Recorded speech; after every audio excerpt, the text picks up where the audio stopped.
Sweeney Murti is a man on the scene, and he joins us here a week before Christmas. Sweeney, nice to have you with us. How are you? Okay, pal? Good, Dougie. How you doing?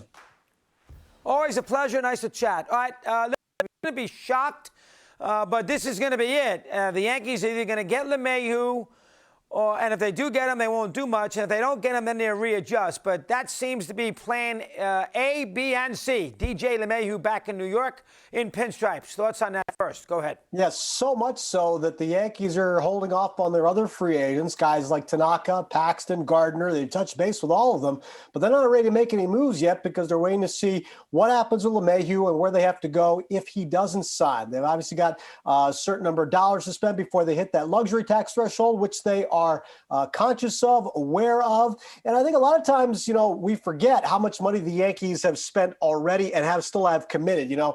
I know there are fans who, when they're holding back or negotiating, think of the Yankees as cheap. Well, Garrett Cole, Giancarlo Stanton are already signed for big dollars. You'll have Aaron Judge, Gleyber Torres, even Luis Severino coming up very soon. So I think that is something to at least consider from the other side of view when you think about the difference between a fourth and fifth year. In the end, I do think the Yankees are better with LeMahieu, obviously, and I would think that would get done at some point. I would think so, too. Now, the question is, let's assume somebody does offer him a fifth year. Dodgers, Blue Jays, and the Yankees have to go there to keep him. I still think they will. Any thought that they might not? What's your take on that? I agree with you. I asked that question to Brian Cashman yesterday if he had some sort of understanding that his agent was going to come back to him with an offer if he got a better offer. He didn't have that kind of promise, but listen, if you're the agent for DJ LeMahieu, you're telling the Yankees what your best offer is and giving them the chance to match or exceed. I think, what the Yankees have to lose here, publicly, everybody wants DJ LeMahieu back. If they somehow let him get away, they're not going to win this public battle no matter which way they pivot. They can move a different direction to maybe get a shortstop if they want to try to get into Lindor talks, but I don't see that happening if they're not willing to go the extra mile for LeMahieu. I just think that the Yankees are publicly going to lose here if they lose out on whether it's a year or a few $1 million to LeMahieu. The fans want this player. They love this player. They want to see this player come back. Yeah, 100%. And number two, I think the little news we received in the last couple of days that the Yankees don't have any plans of trading Luke Voit. They want LeMahieu to play second base. They're not going to move him to first, which means that Voit, who we thought might get traded for pitching, doesn't seem that that's on the horizon. Thoughts about that for a sec. Go ahead. That's another question that I posed to Brian Cashman yesterday, because as they try to gain some financial flexibility, one way to do it would be maybe to trade Adam Ottavino, who is in the last year of his deal, or to trade Luke Voit, who's entering arbitration, and his value is probably its highest. If you're thinking about acquiring pitching, these are some of the creative things you might need to think about doing in order to improve your roster.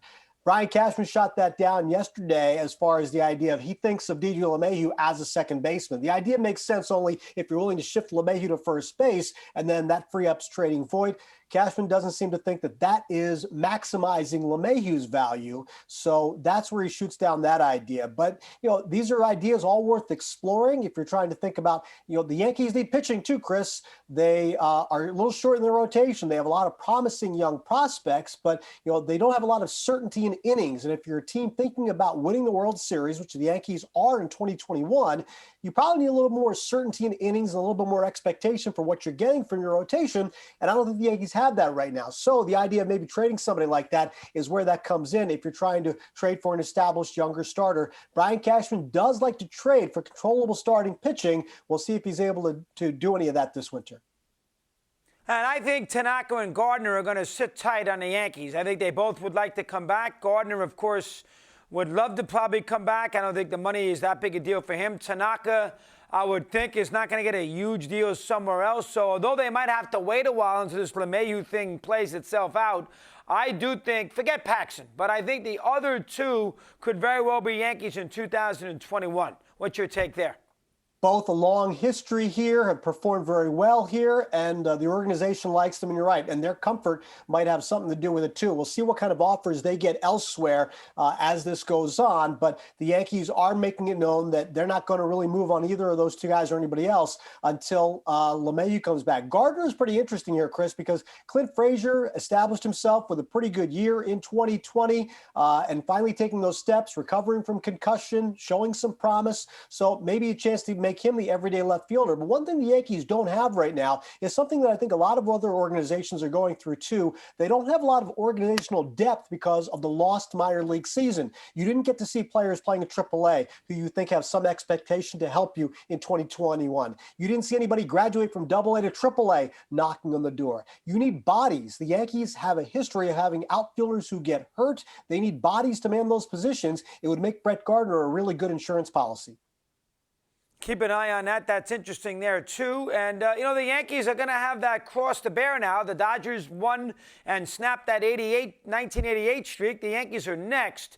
And that is something they are going to have to wear. I mean, listen, 2009 is not that long ago, but they are the team coming into next year that will have some pressure on them, and they have a piano on their back. What's your take on that for a sec? Let me hear. Yeah, they're 12-year-olds, Chris, who've never seen their team win a World Series. It's going to be hard for them to get through it, but they're going to grit their teeth and figure it out, right? You're right. Listen, the Yankees just went through, forget about winning. They just spent a decade without even getting to a World Series, which they haven't done since before they got Babe Ruth. So the Yankees are used to a certain way.